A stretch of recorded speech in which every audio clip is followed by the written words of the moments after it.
Soyez les bienvenus.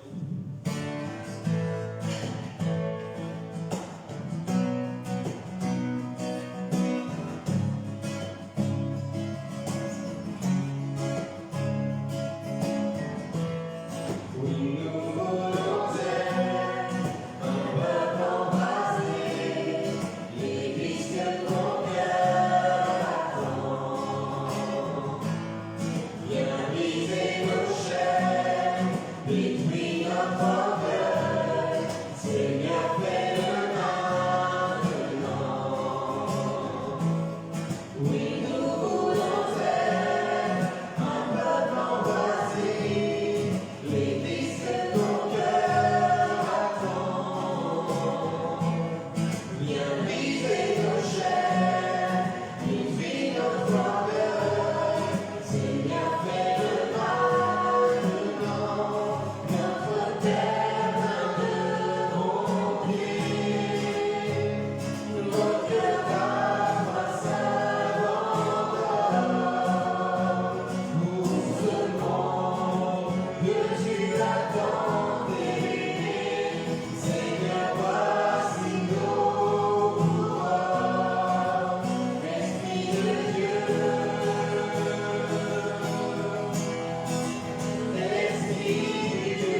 Adieu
Notre frère bien-aimé, je veux le proclamer. Je veux le proclamer, qui sauve mes montagnes, ta grâce est sans limite, ta bonté sans égal, ta tendresse m'envahit, ta bonté me poursuit, ton amour m'éveille, et je chante car tu es bon et je danse car tu es bon et je crie de joie, tu es bon pour moi, et je chante car tu es bon et je danse car tu es bon et je crie de joie, tu es bon pour moi. Je viens tout l'univers, à toi de ce combat, les océans, la terre, sont reflets de ta gloire, dans mes plus sombres nuits, ta splendeur m'éblouit, ton amour m'émerveille, et je chante car tu es bon et je danse car tu es bon et je crie de joie, tu es bon pour moi, et je chante car tu es bon et je danse car tu es bon et je crie de joie, tu es bon pour moi. Sur les terres, ma vie célèbre, tu es bon,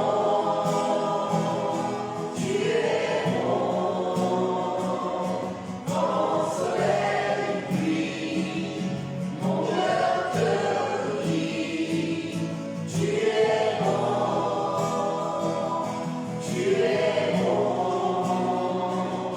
ma vie célèbre, ma vie célèbre, tu es bon, mon soleil brille, mon cœur te dit, tu es bon,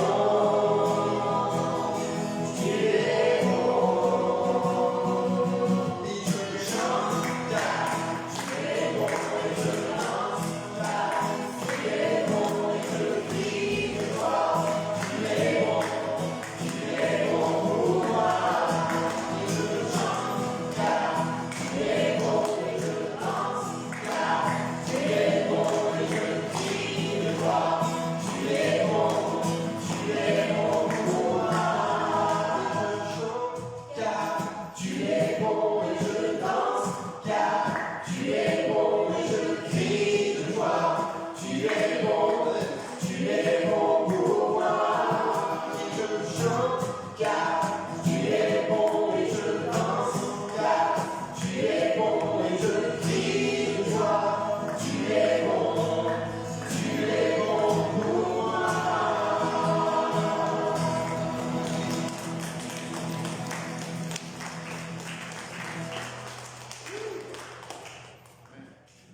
Vous n'avez pas entendu. Et je crie. Alléluia. Amen. Ça fonctionne, c'est bon, vous m'entendez? Vous allez bien? Oui.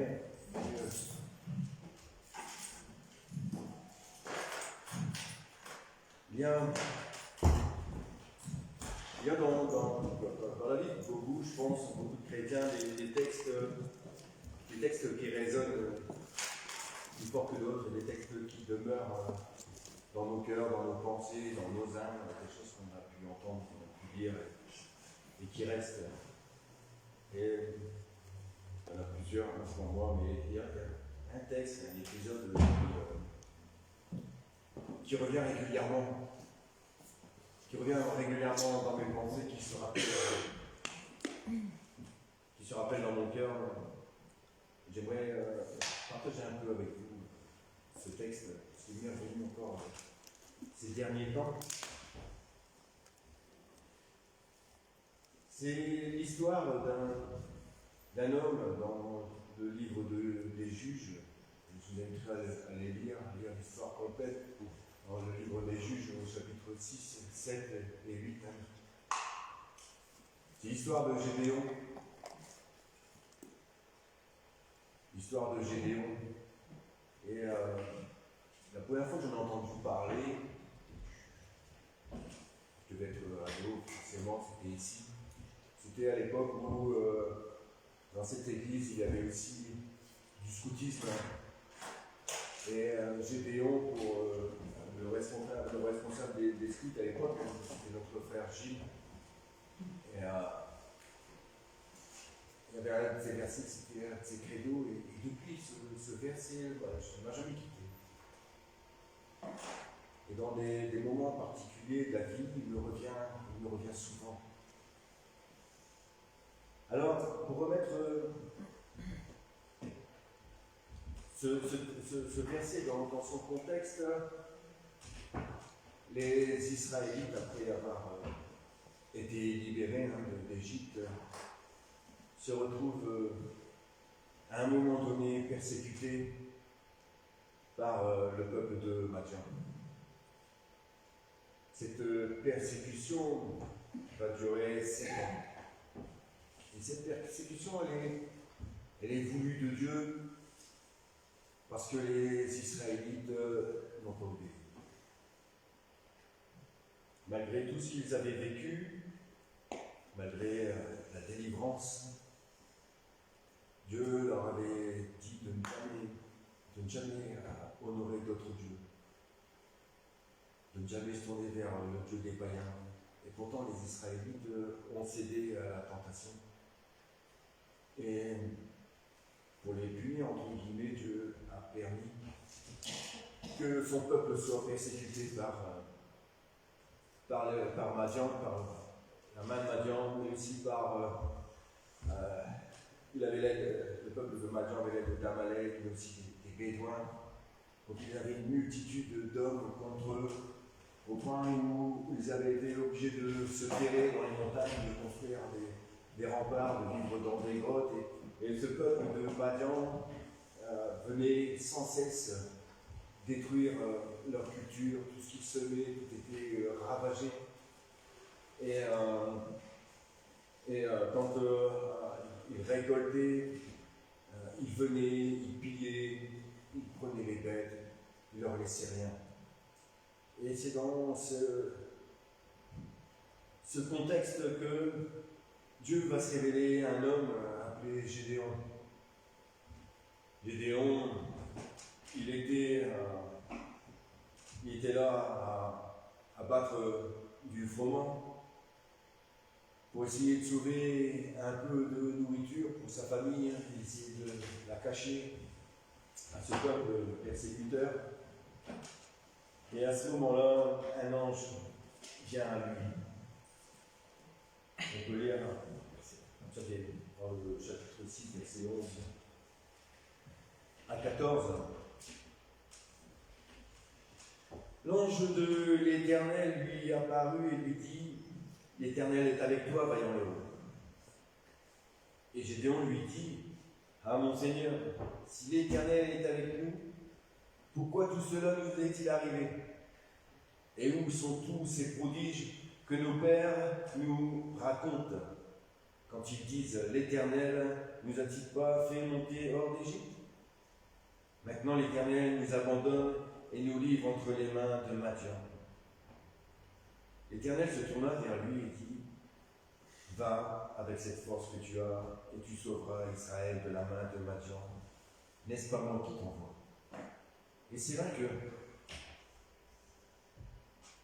ce texte-là, ce verset-là où l'Éternel parle à Gédéon et lui dit : va avec cette force que tu as. Ce texte-là résonne bien souvent dans nos cœurs, dans nos âmes. Va avec cette force que tu as. Va avec cette force que tu as. C'est pas toujours facile parce que les vies que nous menons, et je pense que vous avez des vies quasi similaires à moi, tout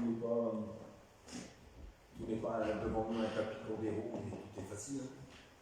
La parole de Dieu l'annonce un peu étroit et périlleux le chemin qui mène à la vie, alors que celui qui mène à la mort, il est bien large. Et par moments, ça peut être difficile de continuer de marcher. Il m'arrive parfois de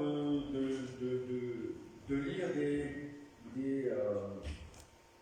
comment on appelle ça, des prédications, d'entendre même, parfois même des prédications qui peuvent décourager, qui peuvent nous mener à douter.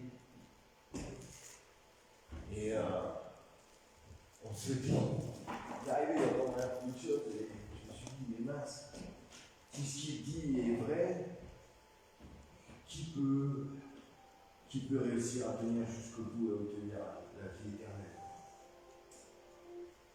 Et dans ce moment-là, il y a cette voix qui me disait, mais va avec cette force que tu as. Gédéon, il n'a pas été choisi au hasard. Et Dieu ne choisit jamais au hasard. Gédéon, c'était le plus petit de sa famille. Et sa famille, elle faisait partie des plus pauvres de Manassé. C'était pas un grand homme. C'était pas un homme influent. Même chez lui, c'était le plus petit. Et pourtant, c'est lui qui a été choisi. C'est lui qui a été choisi. Parfois, on a tendance à entendre qu'on n'est pas assez.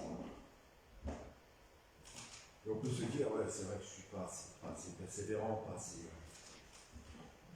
assez tout. Quoi. Et Dieu te dit, va avec cette force que tu as. Et c'est lui qui t'envoie, c'est lui qui fait le reste. Vous avez créé vraiment à bien chez vous cette histoire de la délivrance des Israélites par la main de Dieu, elle est extraordinaire. C'est vrai que dans la vie, encore une fois, ça m'est arrivé d'avoir peur, de douter. Quand même, Dieu m'envoyait faire certaines tâches. Quand Dieu vous envoie, même pas seul, avec votre frère et tout, quelqu'un, etc. Est-ce que j'ai suffisamment de foi? Est-ce que j'ai suffisamment de connaissances? Est-ce que je prie suffisamment? Est-ce que je sais prier pour que Dieu réponde aux prières que je vais faire? Il y a toutes ces questions qui nous viennent parfois quand on se trouve dans des situations où il faut parler à quelqu'un, il faut annoncer l'évangile. Est-ce que ma connaissance de Dieu, de sa parole, est-ce que mon expérience est suffisamment grande pour que je sois légitime à ouvrir ma bouche? Et là, au fond de toi, Dieu te dit, va avec cette force que tu as. Je ferai le reste. Je ferai le reste. C'est vrai qu'il m'est arrivé d'aller et de douter. Et puis il y a d'autres moments où j'ai vécu des choses où je ne me suis pas posé de questions, j'ai crié à l'Éternel. Ce peuple a crié à l'Éternel, mais pas dans le bon sens du terme.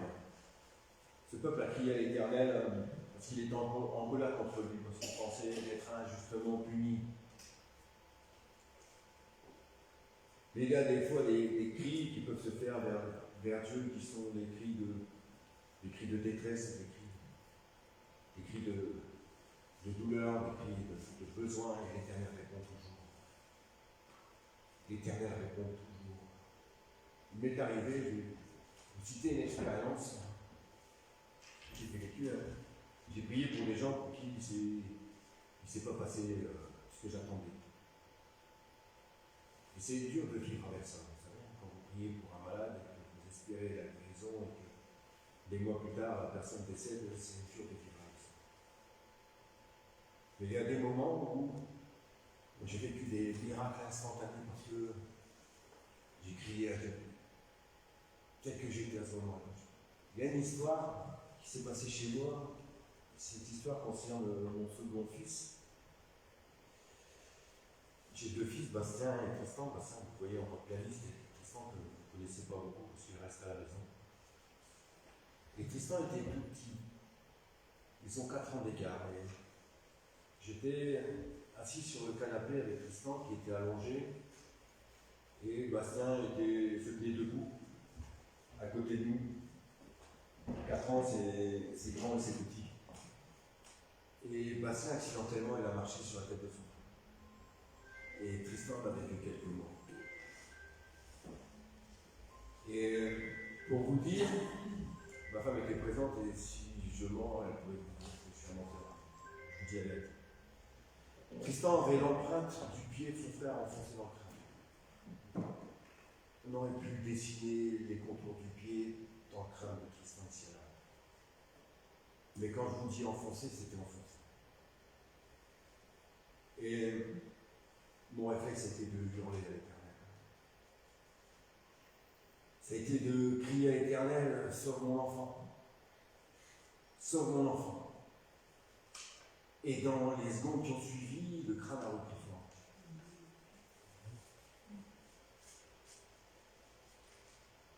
L'Éternel répond. Parfois, on décide des échecs, mais parfois on voit la main de Dieu. Et j'ai souvent vu la main de Dieu agir, malgré tout. Et pourtant, je ne suis pas le plus grand, je ne suis pas le plus fort, je ne suis pas le plus érudit. Mais Dieu, lui, il est fidèle.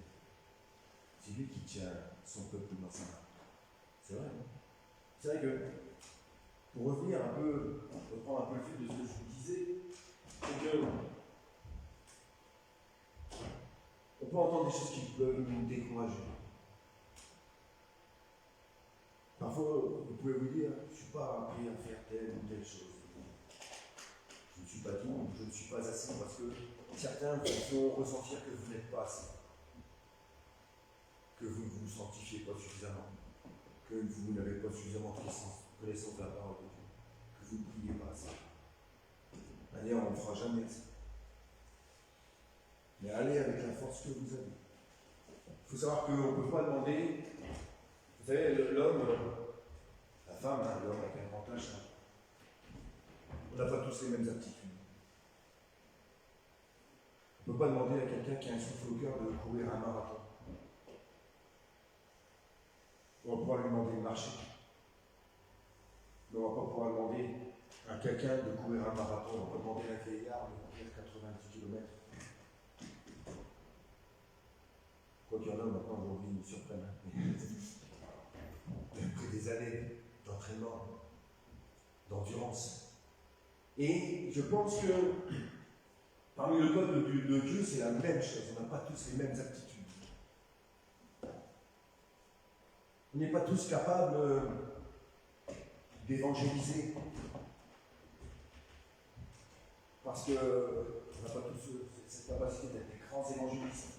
Parce qu'il y a des gens qui sont timides au fond. Il y en a qui n'ont pas la parole facile. On n'a pas cette capacité-là. Pas tout le monde. Mais malgré tout, on peut quand même ouvrir la bouche. Tu ne seras peut-être pas un grand évangéliste. Mais autour de toi, va avec cette force que tu as. Va avec cette force que tu as et la parole de Dieu nous dit ouvre ta bouche et je la remplirai. Dieu fait la différence. Pas nous. C'est lui qui fait la différence, c'est pas nous. Et je crois réellement que on n'est pas tous appelés aux mêmes tâches et c'est pourquoi il y a des dons différents dans l'Église qui sont donnés à des personnes différentes. On n'a pas tous les mêmes capacités, hein, c'est ce que je vous dis.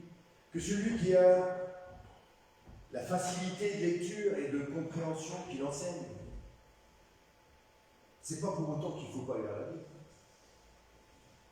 Mais que celui qui a ses capacités ne regarde pas l'autre en l'écrasant.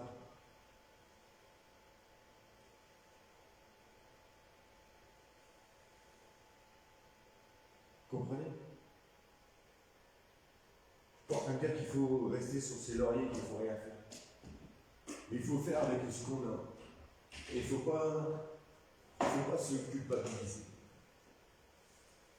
Parce que moi, je ne peux rien faire, mais Dieu peut tout faire.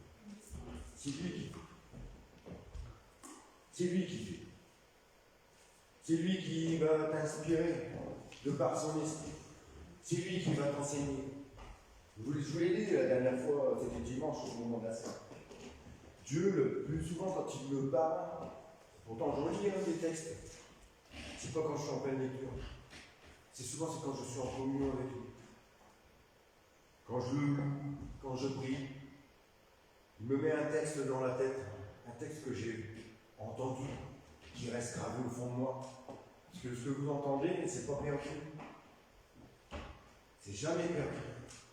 Et Dieu permet de rappeler certaines choses. Alors certains, ça fonctionne autrement. Il ne dit pas que vous êtes tous comme moi.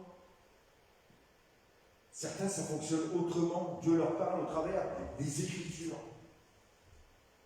Mais Dieu parle tantôt d'une manière, tantôt d'une autre. Dieu s'est des fois révélé à moi en écoutant une chanson.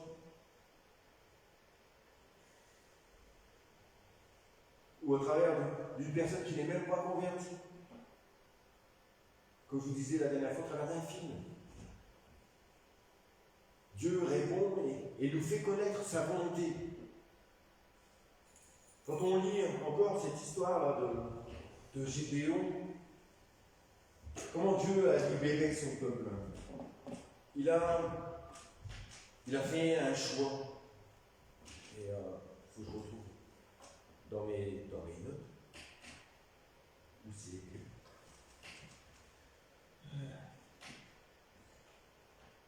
C'est au chapitre 7, les versets 4 à 7.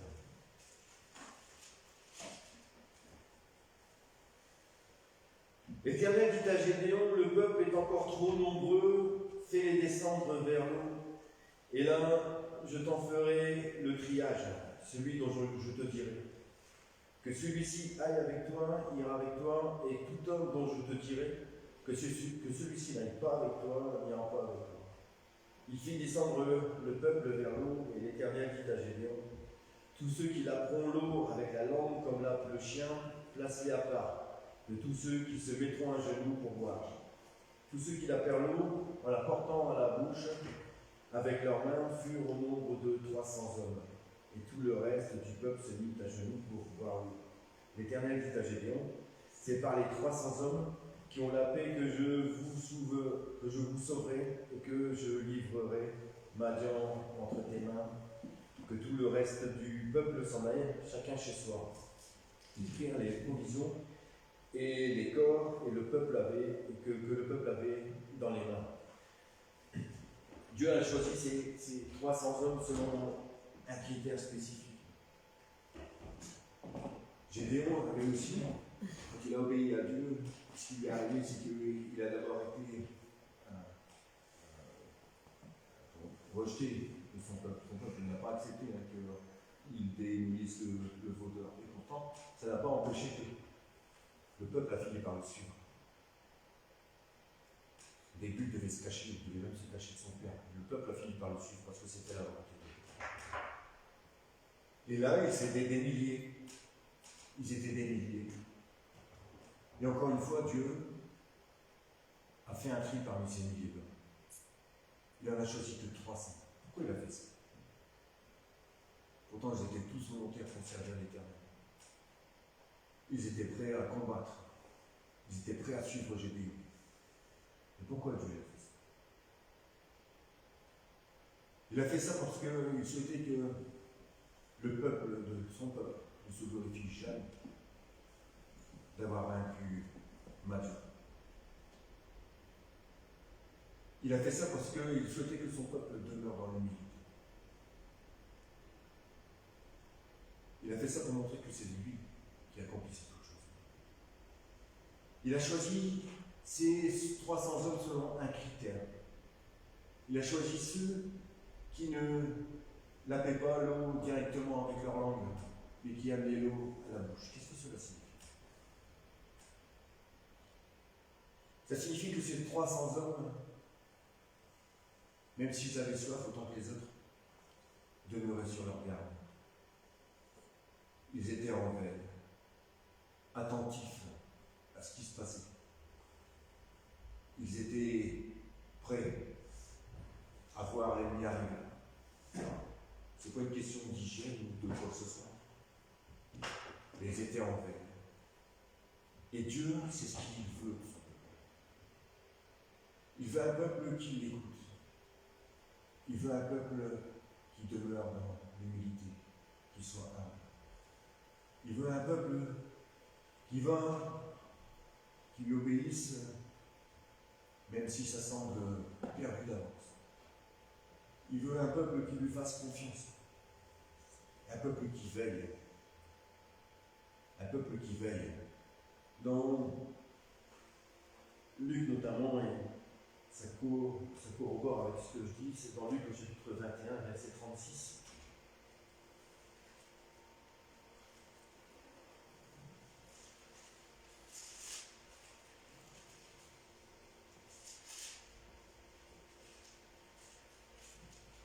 Vous les décrivez.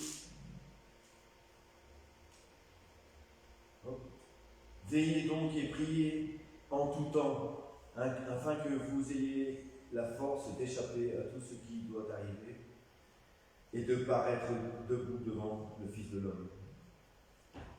Veillez et priez en tout temps, afin d'échapper à tout ce qui peut vous arriver, mais aussi afin de paraître debout devant le Fils de l'homme. Celui qui nous tient, c'est Dieu. Celui qui nous permet d'avancer, c'est Dieu. Il nous fait grâce.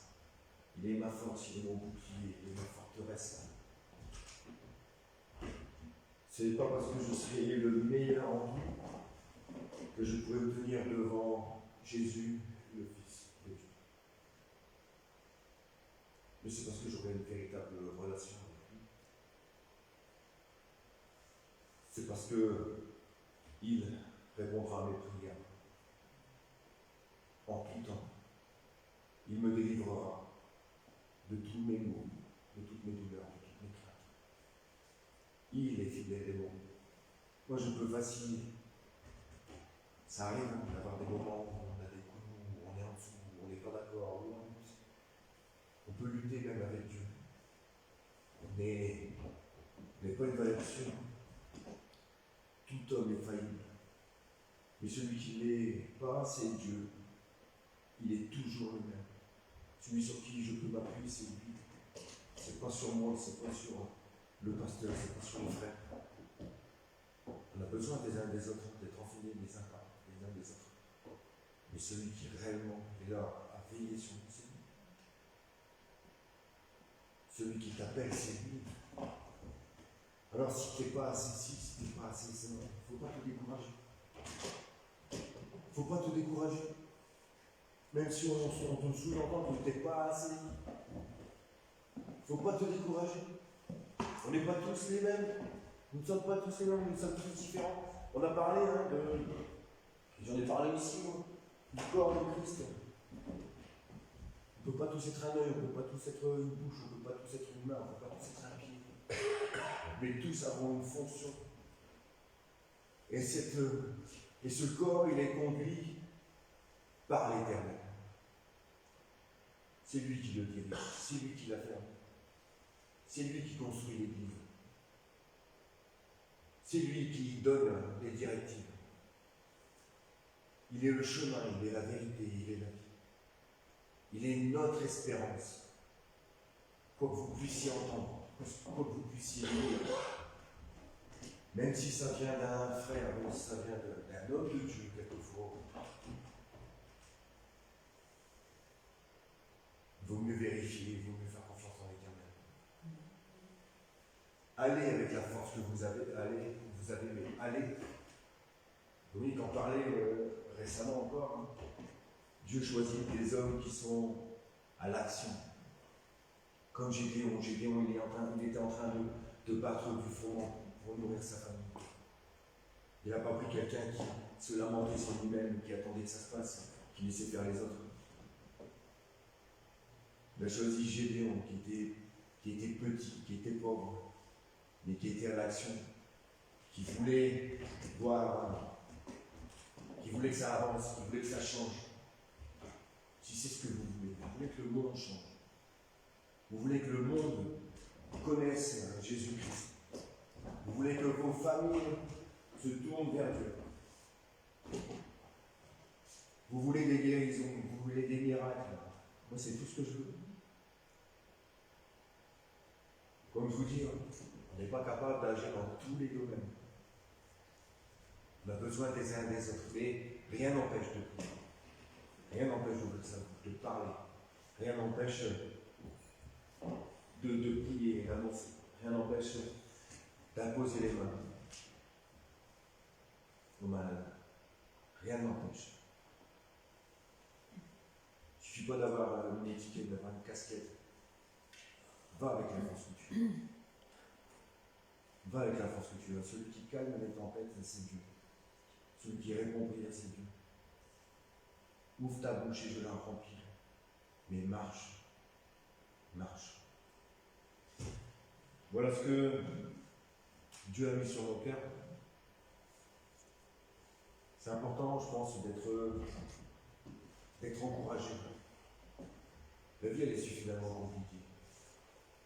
La vie, elle est suffisamment compliquée. Si Dieu t'aime, et Dieu t'aime, il est ce Dieu de vérité, qui, par sa grâce, par son amour, te mènera jusqu'au bout, si tu continues d'avancer. Amen. Éternel,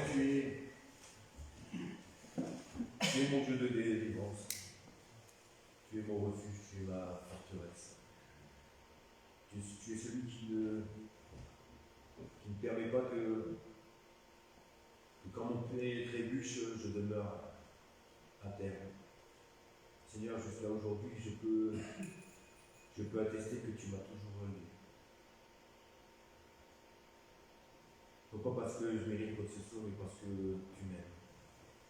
Et Seigneur, cet amour que tu as pour moi, que je connais, que je ressens, tu l'as pour chacun de mes frères, chacune de mes sœurs. Tu l'as pour tous ceux qui t'aiment, même avec si peu d'amour. Seigneur, merci que tu es l'alpha et l'oméga. Tu es celui qui a créé toutes choses. Le ciel, la terre, tout ce qui se trouve. Tu es le Dieu de l'infini, de l'infiniment grand, de l'infiniment petit. Tu nous connais tout à chacun. Tu nous connaissais même dans le ventre de nos mères. Tu connais chacun de nos besoins. Tu nous connais par nos prénoms, Seigneur. Seigneur, je te prie de nous faire entendre ta voix. Seigneur, que chacun puisse connaître ta volonté pour sa vie. Seigneur, chacun sait les domaines où il doit travailler. Seigneur, aide-nous, Seigneur, à persévérer dans la communion avec toi, quelle qu'elle soit. Que ce soit au travers de tes écritures, que ce soit au travers de la prière, Seigneur, parce que combien il est important de te parler. Seigneur, aide-nous, Seigneur, je sais que tu le fais. Et Seigneur, ne nous laisse pas nous décourager, Seigneur. Je te prie, Seigneur, pour tous ceux qui souffrent aujourd'hui, tous ceux qui doutent parce que peut-être qu'ils ont été déçus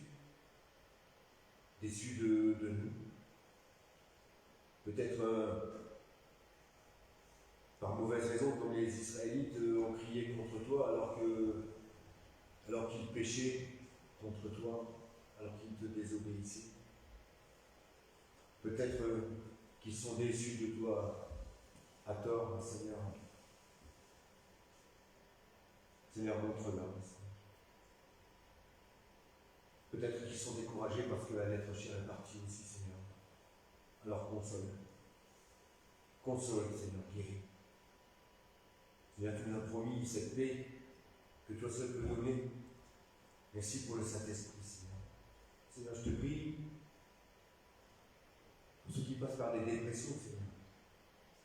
Ceux qui ne parviennent pas à faire le deuil, ceux qui souffrent dans leur corps, Seigneur. Seigneur, remplis de ton esprit. Seigneur, parle au travers des Écritures, parle au travers de nos bouches. Parle de la manière dont il te conviendra, Seigneur, mais parle, s'il te plaît. Seigneur, parce que nous voulons voir, Seigneur, nos familles ceux que nous aimons, nos amis, nos collègues, se tourner à toi. Seigneur, je sais que tout genou fléchira un jour et que toute langue confessera que tu es Seigneur. Et Seigneur, combien je souhaite que ce soit fait dans l'amour et le bonheur plus que dans la douleur, Seigneur. Alors je te prie réellement que la lumière brille, toi qui es la lumière de ce monde, que la lumière brille dans nos foyers, que la lumière brille dans nos villes, dans nos cités, que tu puisses nous aider à être des lumières dans ce monde. On a été rappelé dernièrement que nous étions le sel de la terre. Seigneur, même si nous nous sentons juste comme un grain de sel, Seigneur, que nous puissions avoir conscience que même un grain de sel a de la saveur. Et Seigneur, que même un grain de sel, tu l'aimes. Seigneur, tu nous enseignes dans ta parole que même avec peu de foi, Seigneur, il nous est possible de déplacer des montagnes. Alors Seigneur, chasse tous les doutes de nos âmes, de nos pensées, de nos cœurs, Seigneur. Que nous puissions marcher avec cette force que nous avons. Seigneur, cette force que nous avons, c'est ce que nous sommes, et que nous puissions revendiquer que cette force que nous avons, c'est toi. Parce que tu es en chacun de nous, Seigneur. Apprends-nous à mourir en nous-mêmes et à te laisser grandir en chacun de nous. Seigneur, pour que nous puissions réellement illuminer le monde qui nous entoure. Seigneur, parle-nous, interviens, Seigneur, dans ceux qui souffrent dans leur corps, Seigneur. Seigneur, merci que tu réponds aux prières, Seigneur, selon ta volonté, Seigneur. Merci que tu es encore fidèle et bon, et que tu nous aimes.